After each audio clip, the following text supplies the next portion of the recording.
Now for the final section of the video, which will be the situational section. Monster Hunter Rise, there's a total of 72 monsters, 46 being large, 26 being small. And out of all of those, about 60% of those monsters can inflict some type of blight on your character, whether that be water blight, which reduces stamina gain, ice blight, which reduces wire bug recharge rate, thunder blight, which increases your likelihood of being stunned by the next attack, dragon blight, which reduces the elemental damage you output. Enter the NULBERRY, right?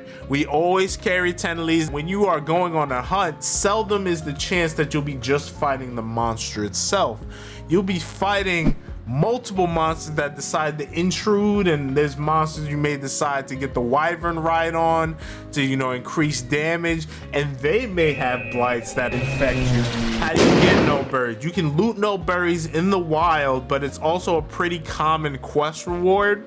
So don't be surprised if you have an abundance of these. I do not farm NULBERRYs, and I have about 94 of them, and I also use these all the time, mind you. Flash bombs. Flash bombs are perfect when it comes to either flying monsters, fleeing monsters, in general, a monster that may be doing any combination of the two, that monsters that are getting away from you, or monsters that are a bit aggressive. It's just very fluid how you can use the flash bomb on a monster. If your timing is true and it lands right in front of the monster's eyesight, the monster will go blind for a time, and it will make for some easy shots. And if they were running away or flying away, it's usually results in an instant knockout, which is more free hits, which speeds up the hunt. And I don't gotta mention why that's good, right? Flash bugs are the sole ingredient on how to make a flash bomb. You can farm it at the Argosy or purchase it on occasion under rare finds for 100 Kimura points.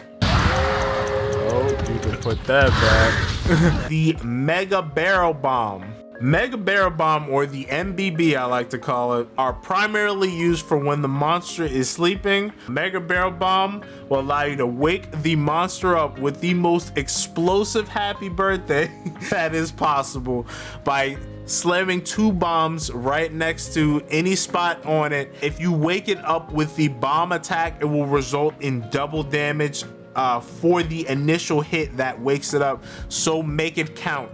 I will put a note here, however, that if you are with a team of hunters and they all put the monsters to sleep and everybody's placing the barrel bomb, whoever has a great sword or a heavy bow gun, let them wake them up instead, because the resulting explosion will not match up to the damage that they can output with a charged true slash, especially going for the great sword hunters. So if you have a teammate with a really big weapon, let them wake them up. You will not regret it, and then you can explode the bomb. If the bombs did not explode thanks to the attack, you can explode them right after, resulting in some pretty multiplicative damage, especially if everybody planted a Mega Barrel Bomb on the monster. Mega Barrel Bomb is crafted by combining a large barrel bomb with a scatterfish, though it is way more easily gained from the lottery that occasionally happens. FARCASTER will be the final item on our item loadout. The FARCASTER, it will instantly transport you to the nearest camp, and it can also be used during battles. And the reason why we carry this every time is because it can be used before getting hit with something that would otherwise cart you. Meaning that if you're doing a master rank hunt or a raid hunt and the monster's about to do a ginormous attack that you know you are in no position to take, you will use the FARCASTER and just get out of dodge. Just go home, just go to the tent and just recover your health, re-up on items. You will eat another meal and then go back out there after the attack is complete. FARCASTERs can be gained by combining a smoke nut and an excite shroom, though it is far easier to purchase from the Argosy trade goods for 200 Kimura points. That concludes the primary items that will be in our item loadout. This is the loadout right here. We have about 2.5 rows of stuff here, all useful. I went through each one in depth. and explain why we carry each.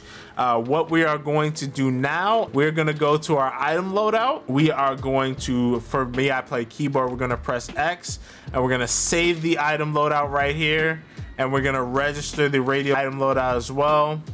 It says link radio menu and item loadout. We're gonna hit yes. We are gonna do that because my radio loadout is set. You only want to do that once you set up your radio menu loadout for having the useful items like, you know, max potions, mega potions, demon powder, what have you. Have them all within 2 different radio menus. You're gonna save that loadout here, name it whatever you like. I'm gonna name mine the high rank. As you can see, I have mine at the bottom.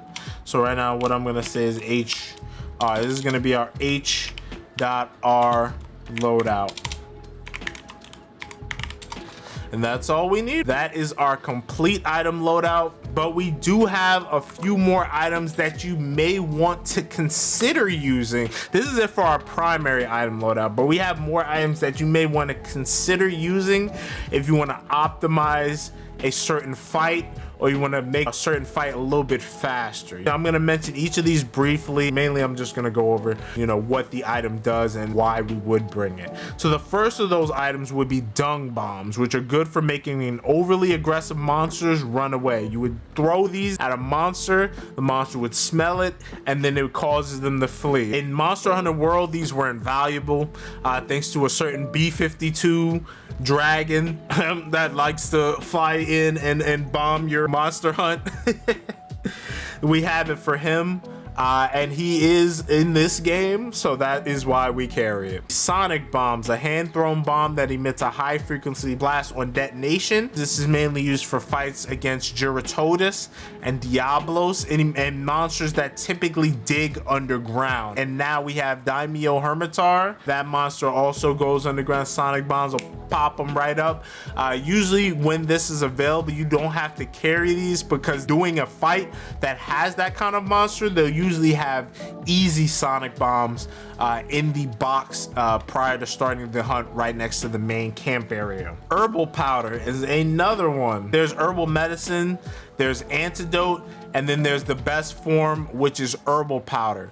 Herbal powder is a powder that will spread to you and your allies, which will result in about a potion's worth of healing, as well as curing poison for your entire squad, which can be very helpful for certain fights. Very situational, but useful to carry nonetheless. In conclusion, that will be our item loadout breakdown in its entirety. I hope that you have a better understanding of how the items work in this game, the exact numbers, because I know it can be a bit unclear, right, with all these restores small amount of health, you know, these very ambiguous and abstract terms. Just boost attack power by even more. Like now we know that's +7, right? Now we know the demon drug is +5. We have the exact numbers, and that's really what I want to stress on this optimal list, is really clarifying. So I hope you understood that, and I hope you understand a bit better about the ebb and flow of what an optimal hunt and what these items look like when they're in play.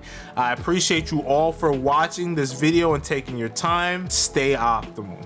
Like, yo, hold on, let me drink my Red Bull, chat. I know I'm here to help. I just gotta drink my Red Bull. Gotta spread the powder, gotta get my pre-workout powder in, gotta take my supplements. Now we're in there. See, look at that, chat. That ain't take long.